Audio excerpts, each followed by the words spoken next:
Start ಮಾಡಿದ್ದಾರೆ. 11 ಗಂಟೆಯಿಂದ start ಮಾಡಿ ಇವತ್ತಿಗೂ ಈಗಲೂ ಕೂಡ ಜನ 2 ಅವರ್ ಆಕ್ಚುಲಿ ಹೇಳಿದ್ರು. ಈಗ ಇನ್ನೂ ಜನ ಜಾಸ್ತಿ ಆಗಿರೋದ್ರಿಂದ ಇನ್ನೂ ಅವರ ಸಮಸ್ಯೆಗಳಿಗೆ ಸ್ಪಂದಿಸಬೇಕು ಅನ್ನೋ ನಿಟ್ಟಿನಲ್ಲಿ ಹಲವಾರು ಕಾರ್ಯಕ್ರಮಗಳಿದೆ. ಈಗ ಯಾಕೆಂದ್ರೆ ಹರದಳ್ಳಿ ಅಂದ್ರೆ ಹೋದ್ರೆ ಒಂದು ಬಂಡಿ ಹಬ್ಬ ಅಲ್ಲಿ ಸುಮಾರು ಜನ ಕಾಯ್ತಿದ್ದಾರೆ. ಅದರ ನಿಟ್ಟಿನಲ್ಲೂ ಕೂಡ ಜನಗಳು ಬಂದಿದ್ದಾರೆ. ಅವರಿಗೆ ನಿರಾಸೆ ಆಗಬಾರ್ದು ಅನ್ನೋ ಒಂದೇ ಉದ್ದೇಶದಲ್ಲಿ ನಮ್ಮ ಶಾಸಕರು ಇಷ್ಟೊತ್ತಾದರೂ ಕೂಡ ಊಟದ ಸಮಯ ಆದ್ರೂ ಅವರ ಬಿಡುವಿಲ್ಲದ ಟೈಮಲ್ಲಿ ಜನಗಳು ಸ್ಪಂದಿಸಬೇಕು ಅಂತ ಹೇಳಿ ಈ ಕಾರ್ಯಕ್ರಮ ನಾವು ಕಂಡಿದ್ದೀವಿ.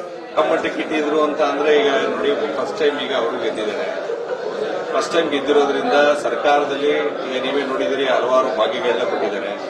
ಆ ನಿಟ್ಟಿನಲ್ಲಿ ನಮ್ಮ ಶಾಸಕರು ಅತಿ ಹೆಚ್ಚು 224 ಕ್ಷೇತ್ರದಲ್ಲಿ ಅತಿ ಹೆಚ್ಚು ಅನುದಾನ ತಂದಿದ್ದಾರೆ ಅನ್ನೋದು ಒಂದು ಹೇಳಿಕೆಯನ್ನು ಕೂಡ ನೀವೇ ನಿಮ್ಗಳಿಗೆಲ್ಲ ಗೊತ್ತಿದೆ. ಯಾಕೆಂದ್ರೆ ಈಗ ಮೊನ್ನೆ ನಡೆದಂತಹ ಸಿದ್ದರಾಮಯ್ಯ ಅವರ ಕಾರ್ಯಕ್ರಮದಲ್ಲಿ ಹಲವಾರು ಒಂದು 600ರಿಂದ 700 ಕೋಟಿಯಷ್ಟು ಅನುದಾನವನ್ನು ತಾಲೂಕಿನ ಅಭಿವೃದ್ಧಿಗೆ ಶ್ರಮಿಸ್ತಾ ಇದ್ದಾರೆ.